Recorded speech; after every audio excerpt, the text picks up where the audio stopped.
Yeah, it's gonna be fun. I mean, it would have been a little bit better if my brother was there, but yeah, unfortunately he'll be out. But yeah, I'm really excited to see some of the guys, and yeah, it's been like a long time since I've played him. It's been basically 4 years since I've stepped on the field and played him. So I'm excited. It'll be good to see the boys, and kind of like playing St. Louis, just mixed emotions.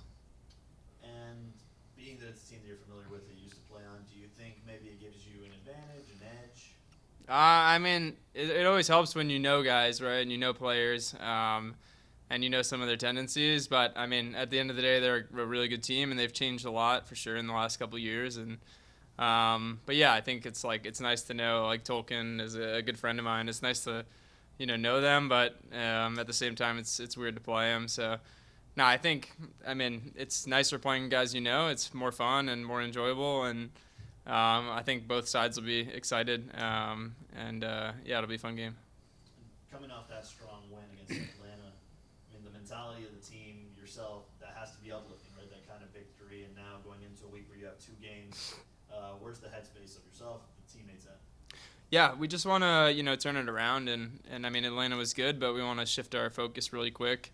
I think in these weeks you can get ahead of yourself and just like be, I don't know, kind of have a hangover of a win, right, of the game. I think you want to turn around and just think, yeah, we have 3 points on the line tomorrow, and we don't really want to focus on the Atlanta win anymore. We want to put that behind us, kind of like cash in the 3 points and move on to the next game. We know Red Bull is going to be a tough task. We want to win at home, and but yeah, we'll take confidence from the Atlanta game and use that to flow into the next one. Thanks, Eric. Now we'll take some from Zoom app. We'll start off with Stephen Goff. Yeah, Jared, thanks for your time. Wanted to get just your reaction, and if you could describe some of the emotions knowing that Connor went down with that injury and fought through it in the last few minutes, but now we'll miss the season. Yeah, I mean, first off, yeah, Connor's like he's such a top lad and such a good guy in the locker room.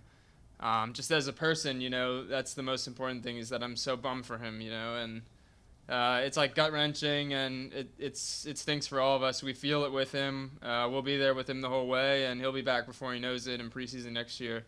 But yeah, I mean, it's just a testament to him that he gets injured, and like it's just such a strength of character that he decides he's gonna stay out there and help the boys push it over the line. And yeah, it gives you chills to see things like that. It means, I mean, it just shows his character, and we're just really gutted for him, and we'll miss him for sure. And he played great in that half he played, and has been really good for us all season. But it's the same with my brother. It's the same with this game. Injuries are just a little step back, but he'll be back stronger next year, and yeah, we're gonna be excited when he comes back. Thanks. Shifting gears, I know it's a Wednesday night and traffic's an issue and everything, but will much of your family be at tomorrow's game given the connections?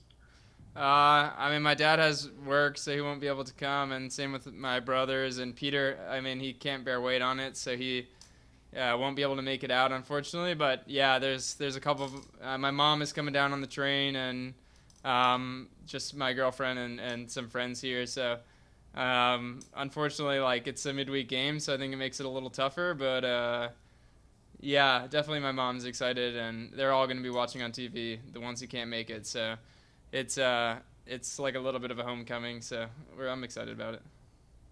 Thanks a lot, Jared. Thanks, Steve. We'll go to Dave Johnson.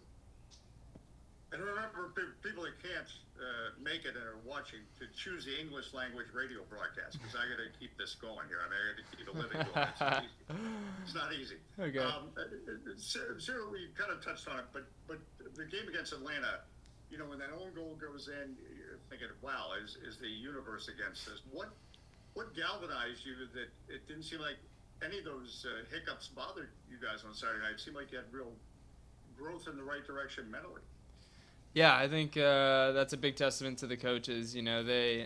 We've been talking about it. We don't want to put our heads down ever. We want to keep going and playing our style, regardless of score. That's the way I think about it too. It's all about performance over result and what's going on in the game. I mean, unfortunately we gave up that goal, but it's a little bit unlucky, a little bit of an uncontrollable. And with the front guys, at least from my feeling and Christian's, I know is always that we're going to score another goal. So that's always our mentality. And unfortunately, sometimes we give up goals, but we can't.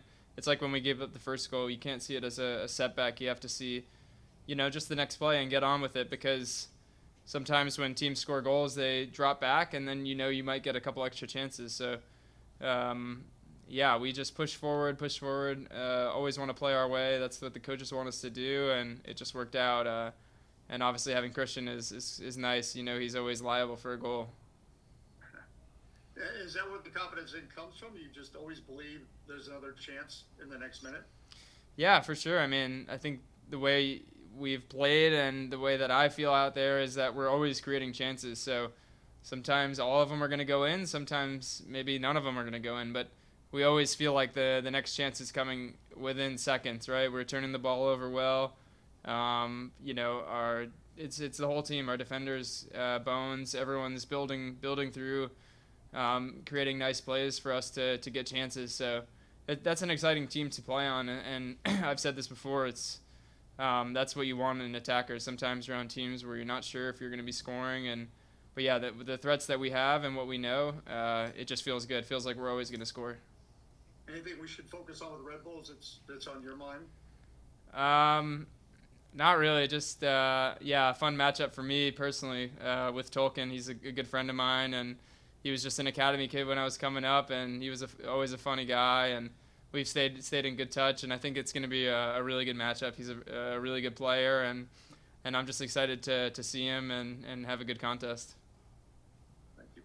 No problem. We'll go to Donald Wine next. Hi, Jared. Thanks for your time today. I wanted to ask a similar question that I asked Troy. You, like him, are experiencing this side of the Atlantic Cup for the first time on Wednesday. Is amongst the players, is there a little bit extra importance for this game? Do you guys kind of have a little bit extra sense of urgency knowing that you're going up against the quote hated rivals of I-95? Yeah, I know it's always been a rivalry, and for me growing up watching the Metro Stars and being around Red Bull, it's always been a big battle between DC and Red Bull, and I think that just gets us really excited that it's a rivalry match. There'll be a little bit more on the line.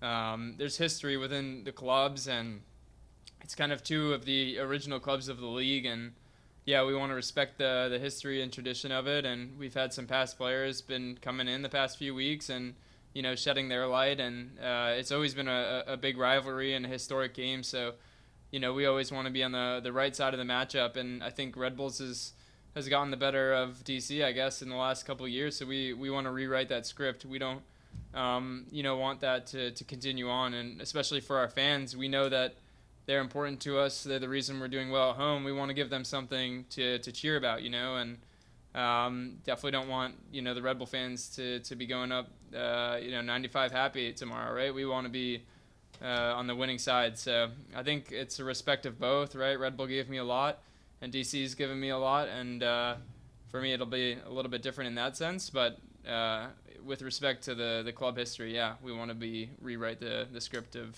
the future.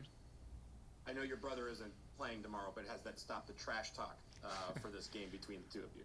Yeah, I mean, for sure. I mean, I think if we were playing against each other, we both had it circled in our calendar, and I think our families both, or they all would have definitely traveled down, and we're excited, and my grandpa from England was going to come out, so I think it was going to be a bigger picture, and now it's a little bit of a bummer, but for sure he is still talking smack. The messages have gone a little bit quiet the past couple of days, I think, just out of respect of both of us and both teams, that we don't want to share tactics, we don't want to share things with one another. You want to respect the game, but I think I'm excited for the future games between us, but this one, I was even more excited when Pete was going to be there, but I mean, I know all the guys either way, so I'm sure me and Pete will be trash talking after the game, but we want to keep it respectable.